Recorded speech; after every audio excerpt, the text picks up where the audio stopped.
Buenas noches, queridos hermanos. Sean todos muy bienvenidos en esta transmisión, en la cual les voy a pedir que si estamos haciendo algo, quizás preparando la cena o arreglando un poco las cosas o preparando la película para la noche de película, podamos disponer 15 minutos de tiempo para poder prestar atención a esto que Dios nos quiere enseñar, esto que Dios nos quiere hablar el día de hoy. El título de este mensaje lleva por viviendo una vida de ritual. ¿Por qué?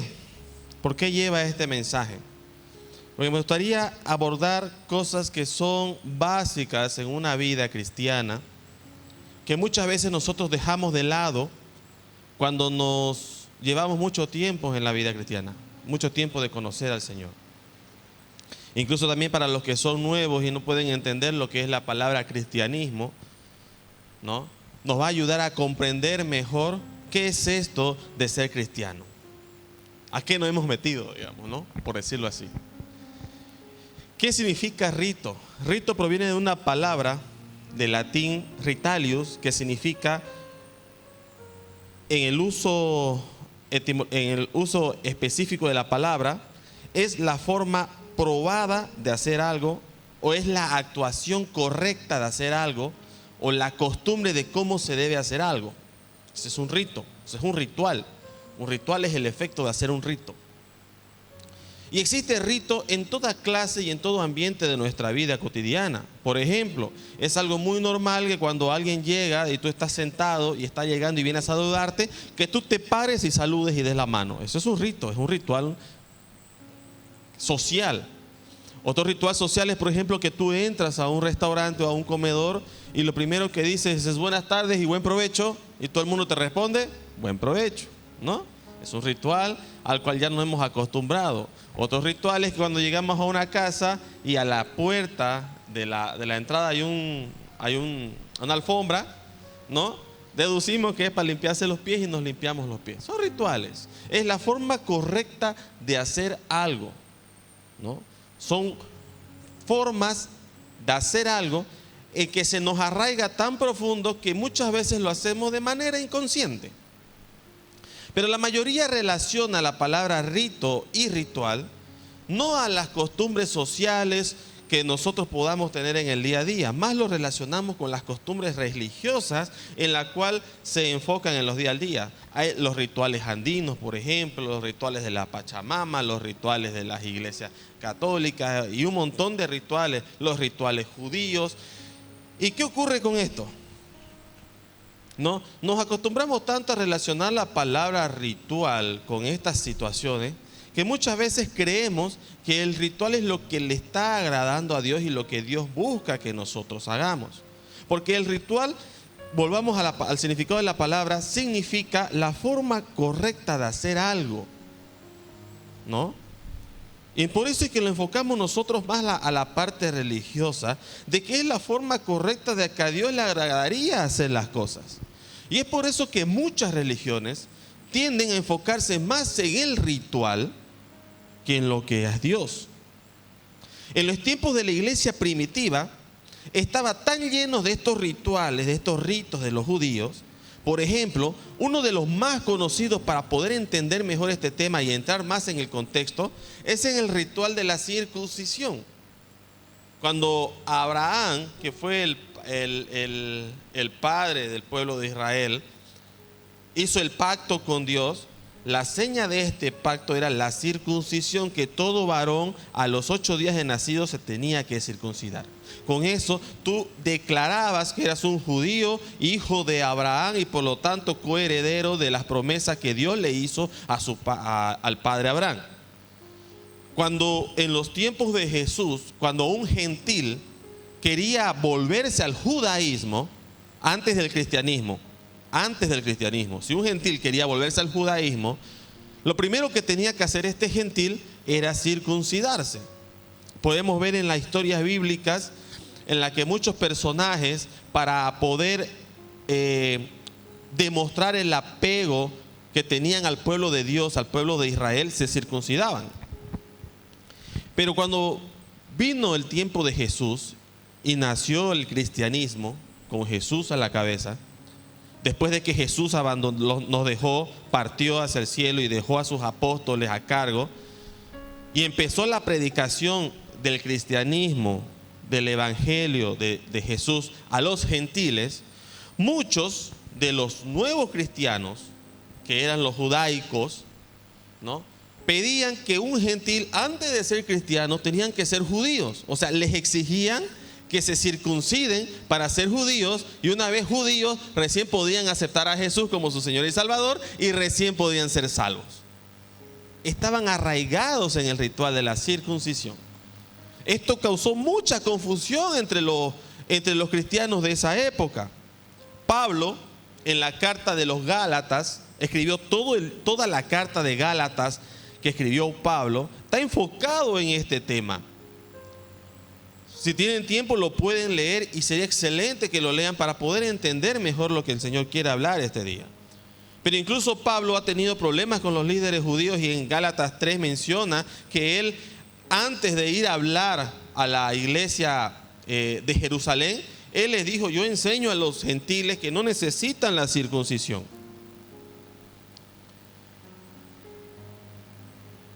Y este tema lo quedó sandado cuando ya se reunieron Pedro, los apóstoles con Pablo, y quedaron que no era necesaria la circuncisión para poder recibir el perdón y la gracia de Dios, ¿no? Ahora, nosotros que somos gentiles, damos gracias que no necesitamos la circuncisión, ¿no?, para poder ser cristianos, para aceptar a Jesús. Pero también venimos nosotros de unas creencias en las que necesitamos hacer algo para recibir la salvación. Nos cuesta en muchos aspectos a nosotros creer que la salvación es gratis, es de gracia. ¿Qué significa gracia? Es un regalo inmerecido. Por lo tanto, nosotros decimos: bueno, Jesús me ama, murió por mí, yo lo acepto como mi Señor y Salvador, y ahora me toca cumplir ciertas reglas y leyes para ya no perder mi salvación. Me toca pagar la salvación que Dios me dio. Y empezamos a inmiscuir en nuestra creencia ciertos rituales o leyes que son un poco complicadas de cumplir. Por ejemplo, en mis tiempos, cuando era joven, me decían que mirar Los Simpsons era pecado. Los Simpsons eran del diablo. Los pitufos eran del diablo. Eran unos demonios de Satanás que estaban metidos en la televisión para engatusar a los niños. Bueno, la verdad que nunca vi bien los pitufos, pero no sé si eran del diablo. Después decían que verar Dragon Ball. Después escuché también por el año 98, cuando empezó a ver la computadora, que las computadoras eran del diablo. Y aquel que tenía una computadora era el diablo, y en las iglesias hablaban contra las computadoras. Me acuerdo yo que para el año 2000, cuando yo empecé a operar las computadoras, incluso para convencerme de que no era tan malo usar una computadora, porque en esos tiempos escuchaba a muchos predicar de que el anticristo iba a venir a través de la computadora, que Bill Gates era el anticristo, igual decían, para los que somos de esa edad, ¿no? Yo decía, bueno, voy a aprender la computadora para que cuando las máquinas se rebelen y el anticristo salga de ahí, yo la sepa derrotar, decía, ¿no? Así me la creía. Y empezábamos nosotros a poner leyes que no podías hacer, ¿no? Si vas a la iglesia, entonces no puedes mirar Dragon Ball. Si vas a la iglesia, incluso había una hermana, me acuerdo, cuando era joven y iba a una iglesia, en la que decía que el fútbol era del diablo. No podíamos mirar fútbol, ¿no? Y no sé qué otras historias más, son cosas que me voy acordando. Entonces, vamos también nosotros poniendo reglas, ¿no? Como si tendríamos que ganarnos el derecho de recibir la gracia de Dios. Jesús le desagradaba mucho el tema de la imposición del cumplimiento de leyes. Cuando Jesús estuvo aquí en su ministerio, con quien más roce tuvo fue con los fariseos y los maestros de la ley, justamente por este tema. Porque ellos se concentraron tanto en las leyes que empezaron a poner más cargas sobre las personas de las que podía llevar. Eso lo dice en Lucas 11:46. Dijo Jesús: ¿Qué aflicción les espera también a ustedes, expertos en la ley religiosa? Pues aplastan a la gente bajo el peso de exigencias religiosas insoportables y jamás mueven un dedo para aligerar la carga. Jesús los está ya exhortando allá a los fariseos porque le están diciendo, ustedes, Dios les dio un mandamiento, pero ustedes sobre ese mandamiento están poniendo más cargas al pueblo de la que se puede soportar. Un ejemplo, investigando un poco, en estos tiempos he estado investigando bastante sobre la historia y de los judíos, ¿no? Conociendo más sobre el pueblo de Israel. Y cuando Dios mandó los 10 mandamientos, uno de los mandamientos dice, honrarás, el día del Sabbat será sagrado, dice, ¿no es cierto? Entonces, el Sabbat es sagrado, no se debe trabajar ese día. Eso decía la palabra de Dios. Y ese día lo dedicamos para adorar a Dios, para orar a Dios, para dedicárselo al Señor, ¿no? Lo tenemos que consagrar a Dios, es un día consagrado. Pero ¿qué hicieron los maestros de la ley? Los maestros de la ley dijeron, bueno, el sábado no se tiene que hacer nada, no se puede cocinar, pero tampoco se puede andar, y empezaron a poner cuántos pasos podías dar ese día. Por ejemplo, tenías que caminar máximo 900 metros, trasladarte de un lado a 900 metros. Si tu madre vivía en 900 metros, no podías ir a visitarla el día de sábado. Una de las leyes, por ejemplo, que los mismos maestros de la ley ponían. Se olvidaban de que ese día tenían que adorar a Dios y se preocupaban por contar cuántos pasos estaba dando la gente para ver si cumplía o no cumplía estas leyes. Decía que no podía sanar a los enfermos, que si alguien estaba enfermo, entonces tienes que dejarlo y esperar que sanarlo hasta el domingo o dejar que se muera. Y estaban, en vez de estar preocupados por adorar y por orar a Dios, estaban más preocupados por controlar que nadie esté sanando a un enfermo el día domingo. Porque ellos estaban enseñando las escrituras conforme a su interpretación.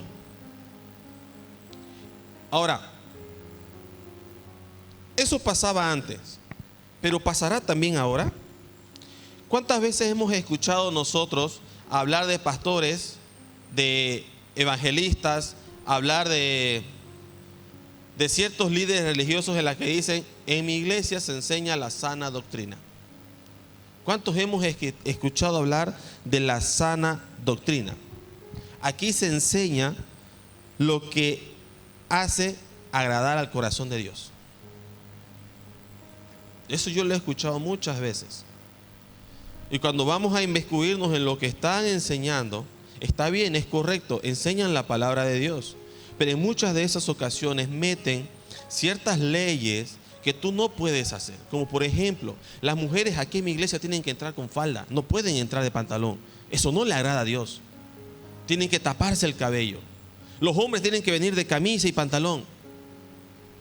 ¿Cuántos hemos escuchado eso? O corbata, porque estás yendo a la iglesia de Dios. Si vas sin corbata eres un hereje, un pecador. Por no ir con corbata, por no ir con saco. Porque eso no le agrada a Dios. Porque la iglesia es un lugar santo en la que tú tienes que respetar e ir con tu mejor ropa. No estoy diciendo que la iglesia no sea un lugar santo, es la casa de Dios. Tenemos que honrarla, pero no podemos discriminar a una persona y acusar a una persona que está yendo a la casa de Dios a adorar a Dios por su forma de vestir o por cómo va. No podemos imponer esas cargas.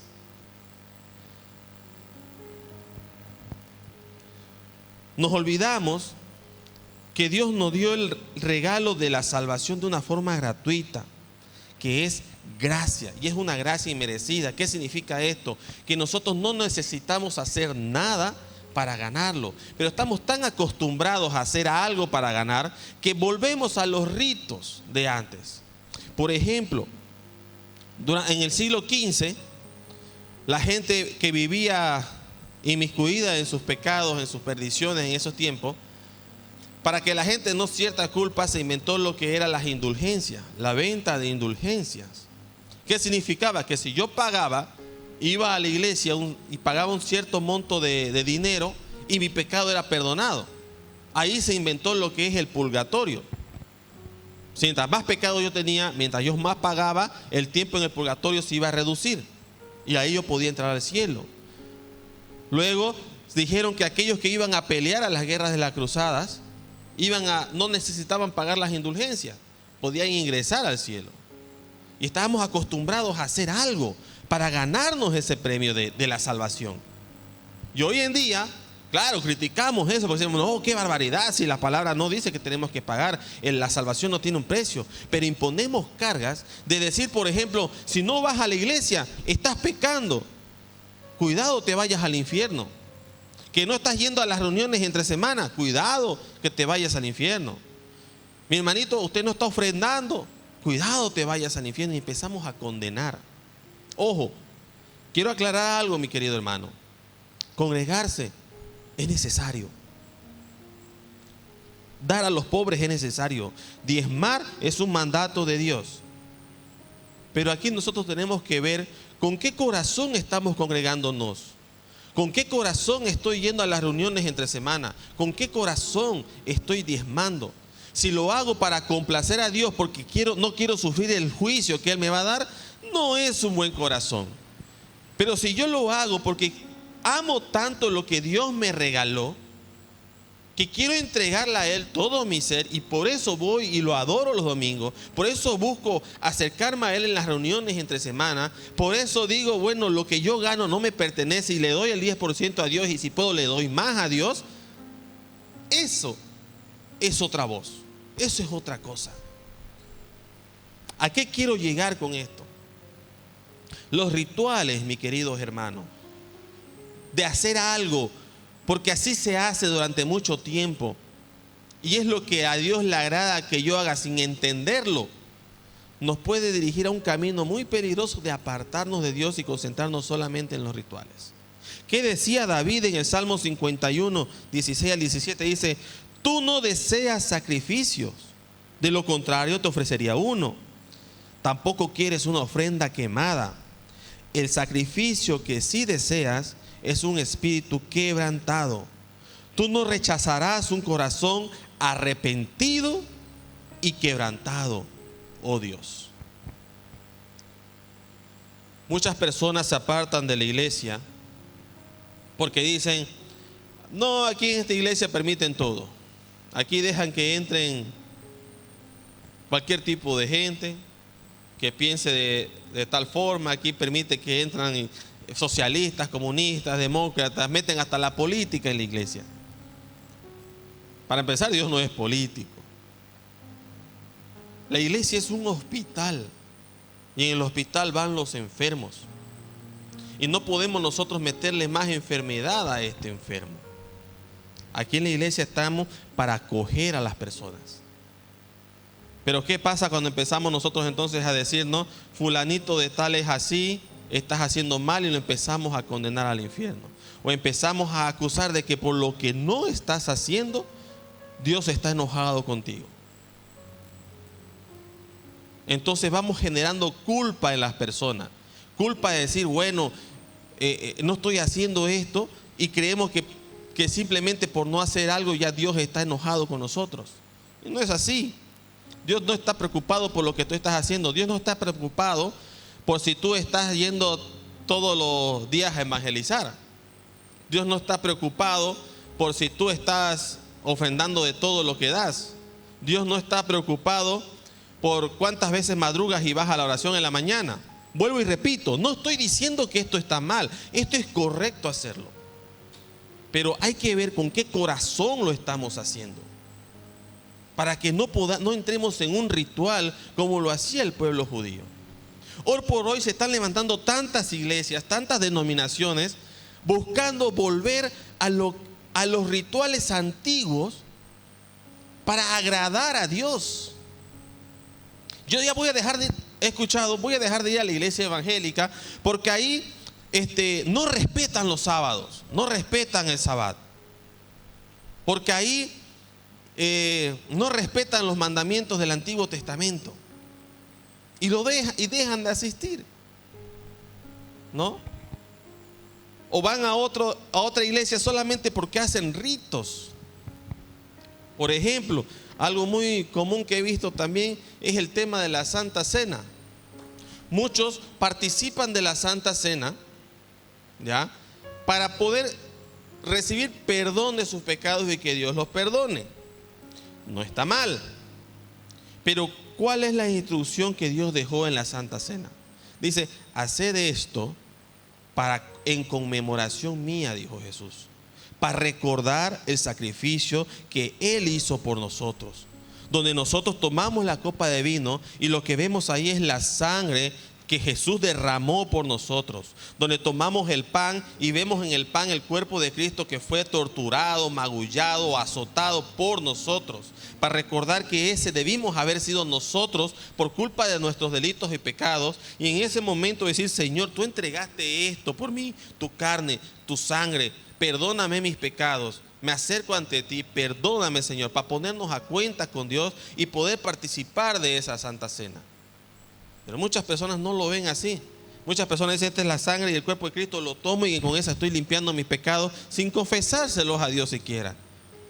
O sin poner las cosas de forma correcta con Dios y con mis hermanos. Es una línea bastante delgada y es por eso que les pedía total atención en este tiempo. Para que podamos reconocer si nuestro corazón está inclinado a hacer un rito o nuestro corazón realmente está buscando agradar a Dios. En Gálatas capítulo 2, versículo 16 al 21 dice, sin embargo, este es Pablo hablando con Pedro en la discusión que les mencioné hace un momento. Sabemos que una persona es declarada justa ante Dios por la fe en Jesucristo. Escuchen bien, una persona es declarada justa ante Dios por la fe en Jesucristo y no por la obediencia a la ley. Y nosotros hemos creído en Cristo Jesús para poder ser declarados justos ante Dios por causa de nuestra fe en Cristo y no porque hayamos obedecido la ley. Pues nadie jamás será declarado justo ante Dios mediante la obediencia a la ley.